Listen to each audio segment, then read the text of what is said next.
ভূমিকম্পের মতো প্রাকৃতিক বিপর্যয়ের সময় সনাতন ধর্মে উলুধ্বনি ও শঙ্খধ্বনি দেওয়ার প্রথা রয়েছে। এর পেছনেও বেশ কিছু কারণ রয়েছে। প্রথমত, উলুধ্বনি ও শঙ্খধ্বনি উচ্চ শব্দ তৈরির মাধ্যমে মানুষের মধ্যে সতর্কতা তৈরি করে। ভূমিকম্পের সময় উচ্চ শব্দ মানুষকে বিপদ সম্পর্কে সচেতন করে তোলে এবং তারা দ্রুত নিরাপদ স্থানে যেতে পারে। দ্বিতীয়ত, এই ধ্বনিগুলো মানুষের মধ্যে মানসিক প্রশান্তি আনে। ভূমিকম্পের মতো ভয়াবহ পরিস্থিতিতে মানুষের মনে ভয় ও আতঙ্ক কাজ করে। উলুধ্বনি ও শঙ্খধ্বনি সেই ভয় ও আতঙ্ক কিছুটা হলেও দূর করতে সাহায্য করে। তৃতীয়ত, সনাতন ধর্মে উলুধ্বনি ও শঙ্খধ্বনিকে দেবদেবীর আহ্বান হিসেবেই বিবেচনা করা হয়। ভূমিকম্পের সময় এই ধ্বনিগুলো দেবদেবীর কাছে মানুষের প্রার্থনা পৌঁছে দেওয়ার একটি মাধ্যম হিসেবেই কাজ করে।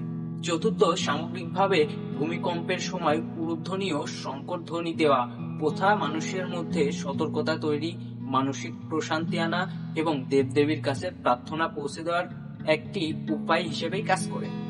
পঞ্চমত, শঙ্খের শব্দ যত দূর অব্দি পৌঁছায় সেখানকার মৌল, অণু, পরমাণু শান্ত হয়ে যায়।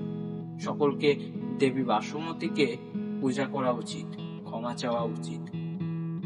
হরে কৃষ্ণ।